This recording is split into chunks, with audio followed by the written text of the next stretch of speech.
Greetings, ladies and gents, and welcome to this latest edition of Read TFOS, where I take old stories I've narrated and update them to modern audio standards. This particular story is called Billy Bob Space Trucker and is part of a series. There is a playlist listed down below in the description, and as always, I hope that you enjoy. Special Agent Muller presented his ID to Sergeant Tavish of the Galactic Police. The Greslin looked it over, scanning it in his computer before handing it back. Being aquatic creatures, the Greslin had to wear exosuits to survive the standard atmospheric conditions that were standard across the galaxy. Plus, their culture had a very strong sense of moral codes and justice. This made them natural cops, since their exosuits could simply be upgraded for police work, and they really had a good ethical standing. Even so, Muller didn't like them very much. They were too strict in their code, and often followed the law by rote instead of by intention.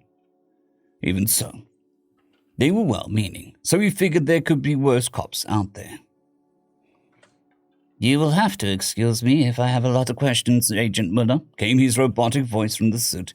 "It's not a very usual case around here to get mixed up in interspecies affairs." Muller took his ID back and tucked it into his breast pocket of his black suit. "That's all right, since I represent the United Human Government, which isn't a member nation of the Galactic Government yet, I'm well versed in explaining such things." Sergeant Tavish's exosuit broadcast a sign intending for non-verbal understanding, then stood up. "But you are allowed limited access to our police network, it seems." "Yes, but only in regards to capturing wayward humans the Galactic Government wants us to bring to justice. It's understood that non-human justice for a human, especially an American, would lead to a war between our species and many others. So the easiest thing to do is to get one of our own to bring them in." The sergeant sent out another one of those non-verbal signs. "I don't understand how you got here so fast, however. I only sent out the station broadcast a few sleep cycles ago." "Yes, our active cycles are much longer. We can travel up to 4 standard sleep cycles before needing to rest." The sergeant's exosuit remained quiet at this information, neither surprised. Muller took advantage of the quiet to pull up his notepad out of his jacket and click his pen in preparation for writing. Before he could scribble anything down, however, Tavish pointed at the notepad and pen. "What are those?" "This is a writing implement. It leaves a trail of ink behind when I press it to this form of compressed plant matter." "You use something so primitive. Why not a standard data state and stylus?" "Cultural tradition," Muller said, even though the real reason was because no one could spy on these notes if they were written down instead of stored on a data slate. "Now then, could you please explain to me what happened?" "Well, as I stated into the transmission, the criminal, the suspect, what? We have footage of him doing it. He's a criminal. To humans, someone is innocent until proven guilty by a panel of their peers." "What? What? But people can be biased. You don't use computer algorithms like the rest of the galaxy." "No." "What a strange, backwards, and barbaric culture." "Sergeant, your mic is still on." "I am aware. I wasn't intending on keeping that comment private." Muller did have to respect the honesty of the Greslins. "Even so, the person in question did what?" "Right. He was entering the station with I'm searching for the appropriate word, a potential terrorist recruiter. They were moving through a crowd when the suspect angered a squad of Phyllis Rangers. They activated their battle ball and began a ritual of insult. He then caught the battle ball, turned one of your people's songs, if you can call it that, and then apparently beat them at their own ritual. Taking great offense, they found him later and challenged him to combat in a civilian eating establishment. He then caused great damage to the establishment and the galactic soldiers." Muller wrote this down and seemed a little surprised by the information. "So, he defended himself. Are they seeking damages he caused in the fight?" "What? Well, no, the government paid the damages already. We're seeking him for being spotted with a known terrorist and assaulting a squad of galactic special forces." "But they challenged him, and you said that he was a potential terrorist." Well, he wasn't supposed to have fought back, and she's a terrorist, just potentially a recruiter too, is what I meant." Muller slowly nodded as he kept writing. "And his info?" Tavish looked at the data slate spread across his desk before picking one. "From the docking listing, he was known as Vizkit Kuznez Cargo Hauler." There was a pause as Muller looked back up. What? That's not a human name. It's not? Hold on. Tavish put the data slate down and picked up another one. Oh, here it is, sorry. He is known as... Billy Bob, Space Striker.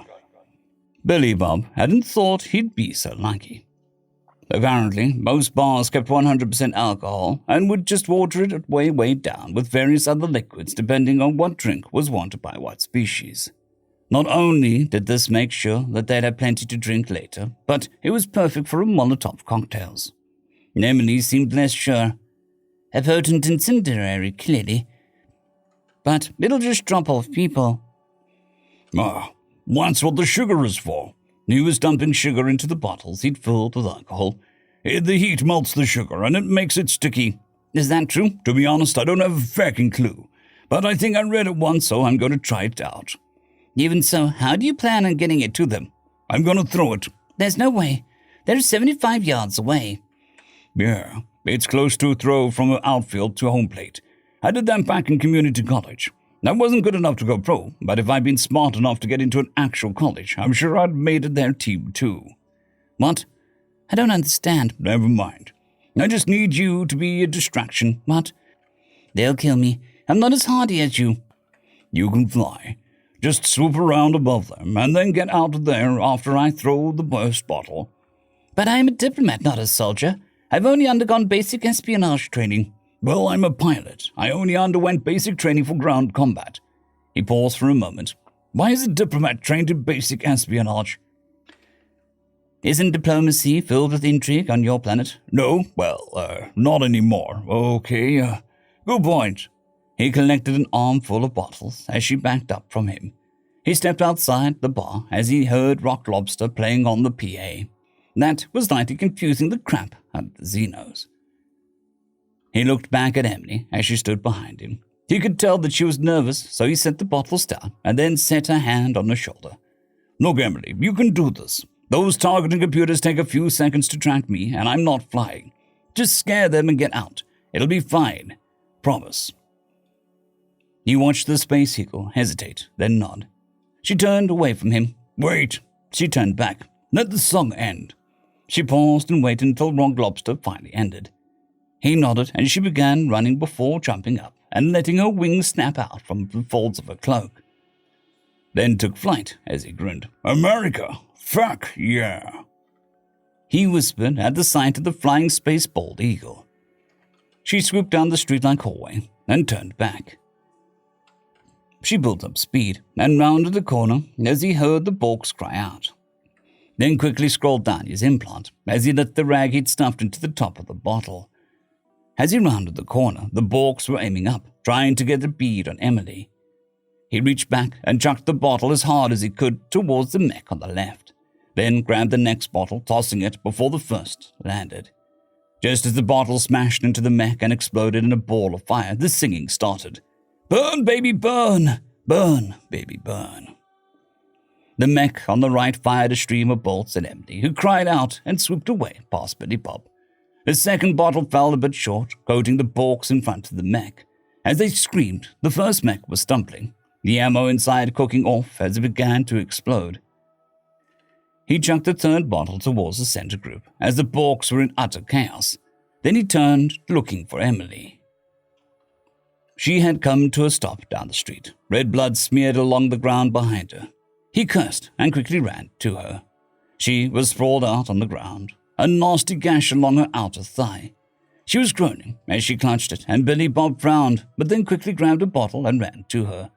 He smiled as he crouched next to her. Hey, you did great. I nailed the feckers. Don't worry about this. It's nothing serious. He pulled a small pack from his vest and pulled out the rag from the bottle he'd brought. He poured some of the alcohol on the gash as she cried out. Then he pulled out the small tube as he pulled the cap off and began to smear gel along her wound. Oh, good, you have biochemical gel. I didn't think you would. It's just for militaries after all. I don't. Sounds cool, though. This is industrial glue. She tensed. What? Don't worry. It's perfectly safe. I think it's safe for humans. Billy Bob, I won't let you die. He wrapped the now glued gash up with a bandage from his pack and then picked her up. He had no idea that she'd be so light.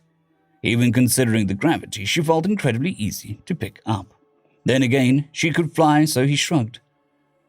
Carrying her back into the bar, he set her down within reach of more alcohol and some fruit drinks. Then he gave her one of his knives. "I'll be back," he said with a smile, patting her shoulder before he ran back outside. He picked up his shotgun and his bat before moving on. Taking another glance around the corner, the Borks were gone. Either they were all burned to a crisp in the flames or had run off. He wasn't sure, but he knew he didn't care. One mech had exploded, and the other had opened the latch and looked empty as the flames began to lap at its feet. He could hear sirens as the station's fire alarms began to go off. The Dragon's Breath rounds he'd used earlier hadn't been enough to get going, but the fire of 3 Molotovs seemed to draw attention. He began to run faster before jumping over one of the puddles of flame near the edge. Once he was past, he stepped up to the big security panel next to the door the final Borks had been guarding. Emily had made sure that he'd still have access, and as he hit the right button, the door started to slide open. He smiled. "Just you and me now, clown." He hit the button on the elevator inside and looked around as it began to grind up towards his destination.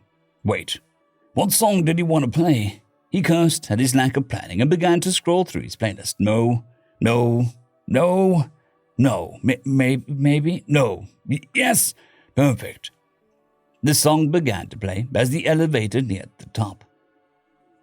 As he stepped out, the wide-open throne room command center he'd seen earlier had been transformed. Now he was standing in a maze-like set of corridors. He smiled then as he began to walk while Jim Morrison, the Lizard King, began to play. "This is the end, beautiful friend." There were footsteps moving away from him as he walked through the corridors. His shotgun was slung at his side in easy reach, and he held his bat over his shoulder, letting it drag across the walls. Every so often, a gap would make the scraping pause before the song was interrupted with a clunk. On he walked, until at the junction, a Bork jumped out at him with some sort of hand axe. Billy Bob quickly jumped back and swung his bat. Crack! A horn snapped off as its head jerked, and it fell to the ground, maybe dead, maybe not. Billy Bob stepped over the body and went down the side it had come from. He'd walked another few minutes and then found the rows of consoles he'd seen before. The space goblins had run off, it seemed. A few of them were dead near the far door, but most escaped, it seemed. He saw a Bork near the door at the back, raising his weapon at Billy Bob. Billy Bob was faster, snapping his handgun up and firing a round.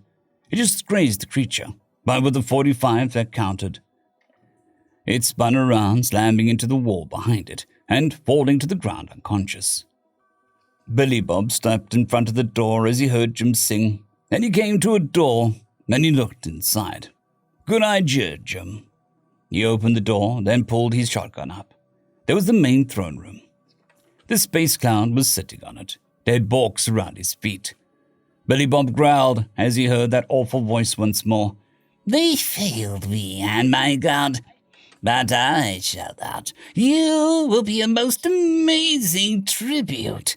I shall be showered with praise." He tilted his head up at that, raising all of his arms to the ceiling. Then, lowering his arms, he looked at Billy Bob.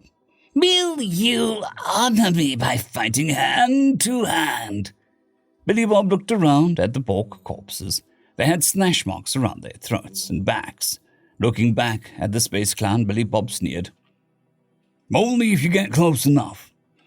Raising his handgun, he fired, but the space clown sneered and shifted to the side. Billy Bob cursed as he realized why the thing had smelled like gas earlier.